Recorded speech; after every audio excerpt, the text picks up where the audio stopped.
Let's talk some football, boys. What do you think? Let's do it. We'll talk Pirate offense later on in the show with Donnie Kirkpatrick. We'll talk East Carolina defense right now with Blake Harrell, who joins us on the Pirate Radio Live line. Coach, we appreciate your time today. How you doing? Good, Cliff. Appreciate you guys having me on. How you been doing? Hey, man, doing great, and I appreciate your time. I know your time is precious in the summer, as your really only chance to get away. So how have you enjoyed your summer thus far? Have you been able to get away from football at all? Well, June was always it's been a busy month for us. So we have recruiting, official visits, camps. Obviously, our players are on campus all summer, and we're allowed to do more and more with those guys this summer as far as workouts and be out there for some mini practice, OTA type situations. And so that's been really good. And, we've got a chance here in July with being a dead period for recruiting to catch our breath a little bit and refresh and get ready for camp coming up pretty soon. Blake Harrell joining us, and Coach, this defense has really made improvements since you stepped foot in Greenville, North Carolina. And how has that helped on the recruiting trail? Because there's so many different things recruits look at, whether it be facilities and all the glitz and glamour and things like that. But how about a winning record? How about a bowl berth? How much has that helped you on the road? And when guys come here, that you can say, hey, come join this winning thing we got going on. Yeah, there's no question. There's a lot of excitement in Pirate Nation right now, and that certainly helps when you can go on the road and say, hey, we went to a bowl game last year. May not played in it, but we were there. And, a record, and we feel like the future is really, really bright. And that's just starting the conversation out and gets kids excited about coming and seeing East Carolina. And then once a young man steps on campus in Greenville, I think it's a no-brainer, an easy sell. Once they see Dowdy Ficklen Stadium and our facilities and get a little taste of our fans, it's a really exciting time to be a Pirate. Blake Harrell joining us, looking at the defensive side of the ball, Coach. Some key losses from last year's team: Bruce Bivens and Aaron Ramsor at the linebacker position, Warren Saba, and, of course, Jaquan McMillan on his way to the National Football League. But, man, you look at the roster and the returners. You've got, returners across the board just about at every position, especially at the D-line. You've really been building that side of the ball or that particular position unit over these last few years, and that has come to fruition now. You got a lot of guys that have played some important snaps for you returning to this team, right? No doubt. It's nice to go out and practice and just, you're not coaching day one stuff. These guys have been through it, and they're going into year 3, 4, and 5. And we're playing a bunch of older guys who have played football. I think we played 22 or 24 guys a game last year. And I think that experience they got in those games last year and a bunch of them started just is going to carry over this year. So really excited about it. Obviously, we're going to miss those guys that left. But really excited about the guys we got returning and just really excited about our football team. Looking at the D-line, Emmanuel Hickman, Elijah Morris, Rick DeBrew. I mean, those guys have played quite a bit of football for the Pirates over the years, and you just hope that they can even up their game to another level. Also, we saw quite a bit of Surratt Ward Ware as well. How about behind that, Coach? Who are some younger defensive linemen or maybe inexperienced D-linemen that will see the field this year you're excited about? Yeah, Xavier McGyver's been out there for us. Chad's been out there for us as well. Deontay has been out there for us. All those guys have played. I mean, Chad was a big part in some of those wins. Very physical defensive end right there with Emmanuel Hickman. So those guys have kind of rotate them in, keep them fresh, make sure they're 100% come fourth quarter, and just the conversations you have with those guys. It's not day one stuff. It's let's talk about I always call it the graduate level class of football. Let's talk about, hey, what the offense is trying to do, how they're trying to attack us, what we want to do, and how we want to attack them. So that's nice, and to have some experience and guys that played up front is huge. And even, I was talking about Chad the other day to Coach Houston yesterday, just seeing him, how much he's developed even in the last year. He's going into year 4, and just, his traps are now getting huge. And Manny's worked on his speed and quickness and agility and doing a really good job with that. So really excited about those guys up front. We used to call them young guys, but they're not young pups anymore.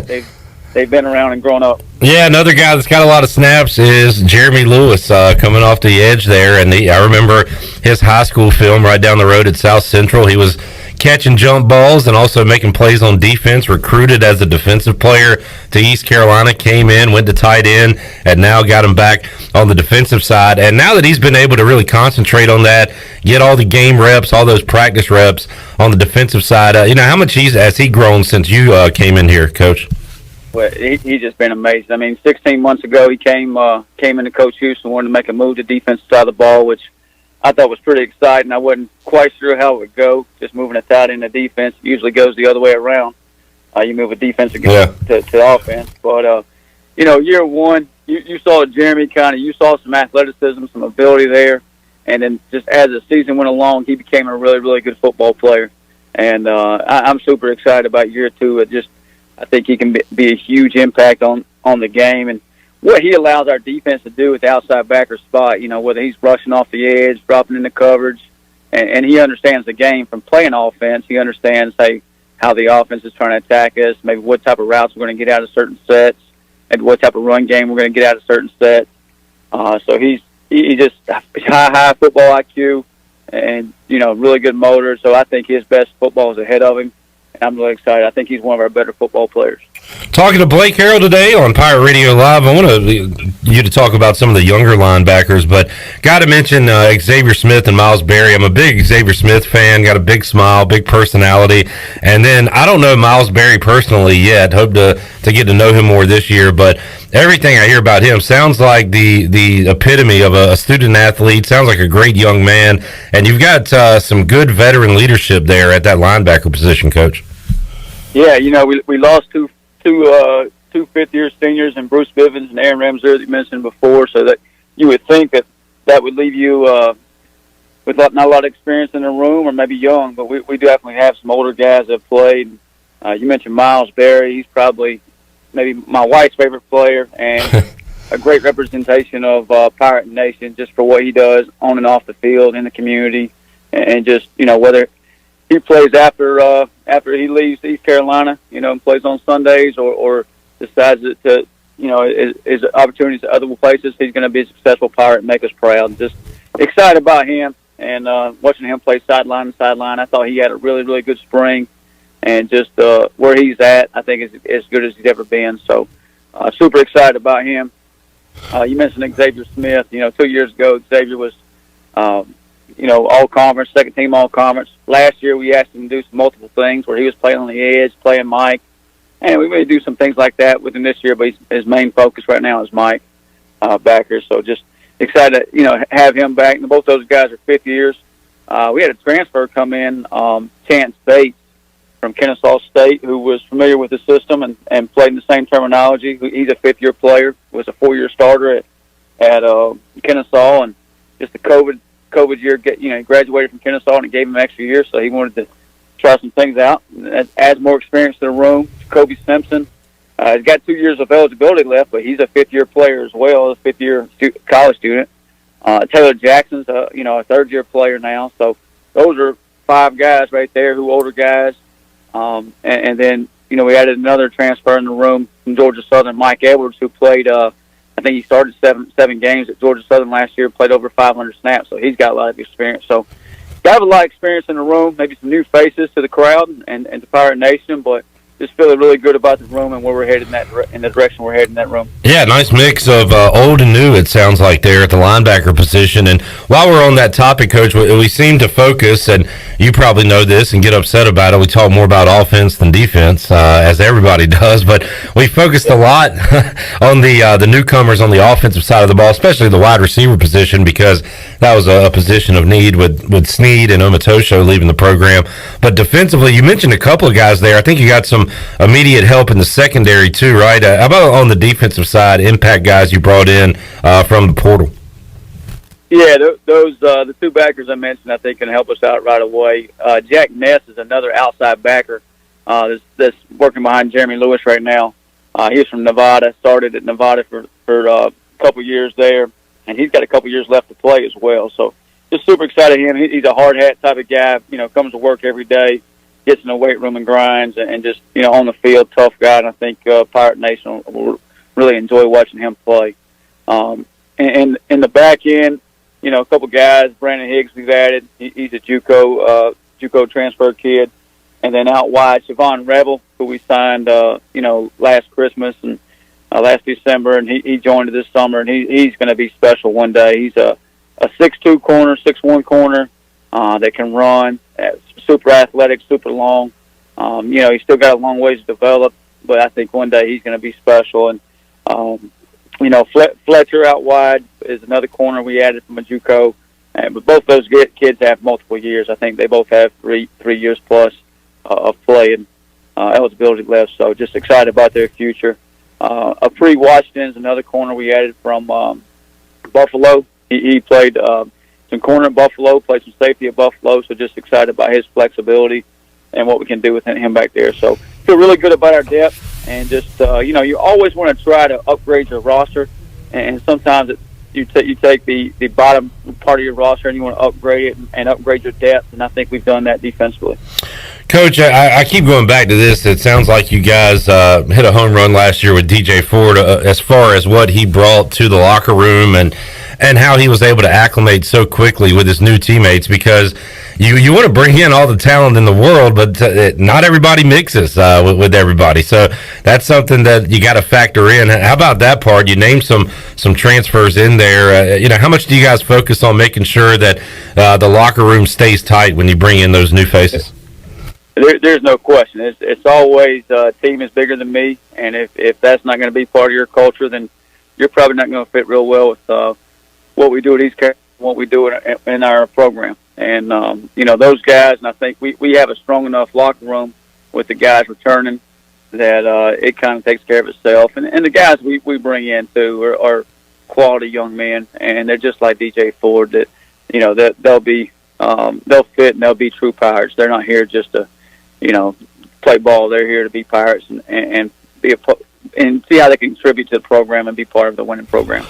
Blake Harrell joining us, Coach, at the cornerback position. Jaquan McMillan out, but you got a guy that's played a lot of good football here at East Carolina. Malik Fleming stepping up. He's played a lot of corner in the purple and gold. You still got him around, along with Demel Hickman. And Juwan Powell, is he a cornerback now, listed rather than a safety? Yeah, so you mentioned, obviously Malik is back and started, I think, every ball game for us last 2 years. Demel Hickman seems like, he's been around for 7 or 8 years. He right now is playing really good football and doing a really good job this spring. So Juwan Powell, when he first started his career at East Carolina, he was at corner and I think started a game at corner before I got here. And the last couple of years he's played at safety and started at safety, and very athletic young man. And he's playing a corner right now. And who knows? I tell our guys all the time, like, if you can play multiple positions, then that just increases your chance of being able to help our football team on the field on Saturdays. Jair Wilson. I made an example of Juwan Powell and Jair Wilson the other day. Those two guys, they can go line up at 3 or 4 different positions right now. Yeah. Help us win football games. And when you got young men that can do that, then you feel really good about your program. Coach, I don't watch the tape like you do 100 times. I'm just eyeballing it as it happens, and I feel like Tegan Wilk is in on just about every tackle, and he's everywhere. It looks like there's 2 of them on the field at times, and you talk about just football players that can play anywhere, that just do the job. He sounds like one of those guys. So there's this deal we do on, during camp and during spring. What would Khalil Mack do? Khalil Mack's not just satisfied with getting a sack. He wants to get the strip sack and get the ball out and get the ball back to the offense. Well, that's Tegan Wilk. So we started calling it, what would Tegan Wilk do? WWTWD. So he's always run the football, as you mentioned, and he's as good as I've ever seen about punching the football out and stripping the football. I mean, he did it at Houston at a huge point in the game that gave the ball back to our offense and tied us up and put us in overtime in that game and multiple times throughout last season. And it shows up every day in practice. And he's a special young man. Just excited about his future and excited about him this fall. Julius Woods, Sean Dorso. How about the rest of that? The safeties you got back there, Coach? Man, Julius Woods this time last year, but it's kind of an unknown for us. And you saw him throughout the season get better and better and better. And he looks the part, and he's playing the part right now. Just a big young man that can cover some ground and run and will strike you. And just really excited about him. And Sean Dorso has started a bunch of games for us, has a bunch of experience. and he's another guy that can play multiple positions back there, and is a good football player. So excited about both of those young men. Of course, the COVID year threw a curveball in many different directions, but as far as roster management, building your roster, you had to do a double and triple take at what you got. So when you look at recruiting for 23-24, is it evenly spread out for you guys, or is there one position group of need that you're looking at for the next year or two when it comes to recruiting? It's for the most part, it's evenly spread out for us. We still got, even though those guys are in their third years at D-line, some of them are really out there for the first time as a second-year player, so they got 3 years left. So it's really allowing you the flexibility of being really picky about who you take as a high school prospect. We've got a coach, we've got some guys at different positions who've been on campus, and linebacker is probably the biggest need, knowing that we're going to lose a couple of seniors there. But other than that, we feel really good about our depth and what we have coming back for the next couple of years. Blake Harrell joining us on the Pirate Radio Live Line, talking Pirate defense, and I've been previewing area high school football with some coaches, and had Will Bland, former Pirate receiver for J.H. Rose, their head coach last week, Nate Connor at D.H. Conley this week, and they were both very complimentary of how Mike Houston and you and Donnie and the staff goes about recruiting. Says there's a lot of communication there, and they really appreciate that. And I think it was Nate the other day who said part of it is because Mike Houston, and I know a lot of you guys, have been involved in high school coaching and know what it's all about and know how important those relationships are. So I just wanted to pass that along to you, Coach. You got some compliments from some high school coaches this week. Well, we had some really awesome high school coaches in the area that I think do an awesome job, and just really good to have those guys around. And they come in the building, they come to practice all the time, and they're always welcome there. And just I enjoy seeing those guys, knowing that was how I started my career as a high school coach. And I always dreamed of being a college coach, but I always thought I'd be a high school coach forever because I didn't have the connections or necessarily the playing experience. But just seeing those guys and what they do, just really appreciative and really happy we have those guys in our area behind us at Pirate Nation. Blake Harrell joining us. Coach, could you go on about how you change what you do defensively? I mean, obviously you want to perfect the basics and the basic scheme of your defense, but how about year to year? How much do you put in during the off season that maybe we didn't see last year? How evolving is it over the years? Yeah, I think you always got to evolve, and you always got to stay on top of things. If you ever let something come stagnant or something just sit, and things can pass it up. Time can pass it up. Offenses can kind of catch on to what you're doing, and now they have the advantage. And we never want to be in that position where the offense knows exactly what we're doing, or the quarterback or the O-line. I think that just kind of puts their kids in a little bit better position than our players, and we want to give our guys the best opportunity to go be successful. So we got to make sure we're adjusting our scheme or we're adding to our scheme.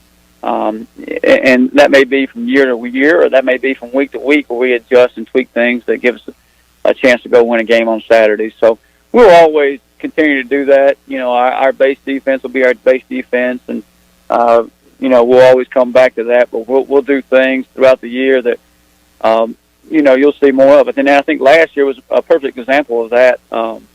We played a lot more three-man front as the year went on, and probably dropped 8 more as the year went on than we had in the previous year, or even the beginning of the last season. I thought that was a huge success for us later in the season. And then, and part of that, as we mentioned earlier, Jeremy Lewis giving us that flexibility to do that. So, and that's what you find out too is hey, we got maybe 4 or 5 safeties that need to be on the field at the same time. So on third down, maybe we change our package a little bit to get all those guys on the field at the same time. So we didn't do a whole lot of that last year, but I think we'll have that flexibility to do that this year.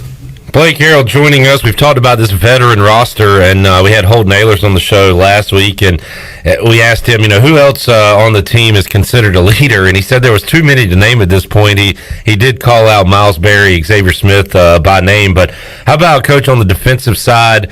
Who's the voice in the locker room that guys listen to? Who's the guy you go to and say, hey, this freshman isn't doing all he can at practice? Can you give him a talk? Who are those guys you count on right now? I think you probably mentioned it, and Holton said it as well. You've got a lot of guys that have voices and that are older guys that you trust, and if you say something to, to get taken care of. And you kind of do it positionally too. Maybe it's Miles at the linebackers, maybe it's Jeremy Lewis and Manny Hickman at the edge spots, maybe it's Elijah Morris up front, maybe it's Gerard Stringer and Jair Wilson at the safety positions, maybe Teagan, maybe Malik Fleming at the corner spot. So you got some older guys that, if you go talk to those guys, say, hey, listen, we got to have this part of practice. It's got to be this kind of tempo today, or if we need to get this done, that they'll get it fixed and they'll get it taken care of. So that part of it's been good. Blake Harrell joining us. You get thrown right into the fire, Coach. A rivalry game, an in-state game, a packed house, NC State coming to town, and not just all of that, but a quarterback who's looked at as one of the best, Devin Leary. So no, easy one. Week one, you get thrown right into it, right? Yeah, I've only seen some guys or some of the folks out there got, Devin Leary picked as a Heisman, and a Heisman favorite, and a playoff football team. And you know what? You watch the film, and they're certainly worthy of that. He's a really, really good quarterback, and he puts the ball in a lot of good places. And, only where all these receivers can catch, and he doesn't miss his target. And that's probably the most impressive thing about him. And just as a football team, the O-line is really good. They move really well. It's got some good receivers, good tight end. And I think that, the running backs haven't played as much, but, what you do see of them, they're very talented. So a very good football team, and every bit of worthy of all the preseason accolades that they are receiving. Looking forward to that opener, Coach. I hope you enjoy the rest of your summer. I know you're about to get back to work. Come see us at AJ's on Wednesday night for sports trivia sometime. Your wife was carrying your team that one time you came. Yeah. Yes, she was. That's something we've enjoyed, just doing this together over the years, just trivia nights. And, it's usually, yours is all sports trivia, but usually she carries us in the movie, right. Actors, music, all those categories, history and the geography and the sports. I can usually do it, but your sports is a little bit tough. Coach, I enjoyed it, man. Thanks so much for joining us today. We'll see you at Media Day, and well, pretty soon we'll be seeing you out on the practice fields after some fall camp work. So looking forward to that, and we appreciate your time joining us today on the show. Yeah, Cliff, it ain't long. I can't wait. On and go Pirates. Blake Harrell, East Carolina defensive coordinator, joining us today on Pirate Radio Live. Some good information there, running down the roster, and really has done a fantastic job turning this defense into something respectable, and now they'll try to take yet another step. I mean, we saw the signs in 2020, saw the improvements last year, and you got to think this defense experienced, another year better, another year stronger and bigger, is going to be even better this season. We mentioned the losses, of course, most notably Jaquan McMillan at corner, but also Warren Saba, and then those two experienced linebackers, Bruce Bivens and Aaron Ramseur. But man, you look at this roster and pretty much the two deep, it's a lot of familiar faces, guys that have played a lot of snaps here in purple jerseys. So that is a good thing heading into this season. And I think it's not just about the familiarity between the players, but also obviously with the defensive scheme that Blake Harrell has. It's just having somebody that is stacking up years, who has been here a while now, that provides a level of comfort, and it's showing. I also like the experience that, like he talked about, of this defense, but also the depth at defensive line. Getting some of these guys and going to have a lot of more fresh bodies in there when it comes to the defensive line. Hopefully that kind of helps get pressure on quarterbacks and get more sacks.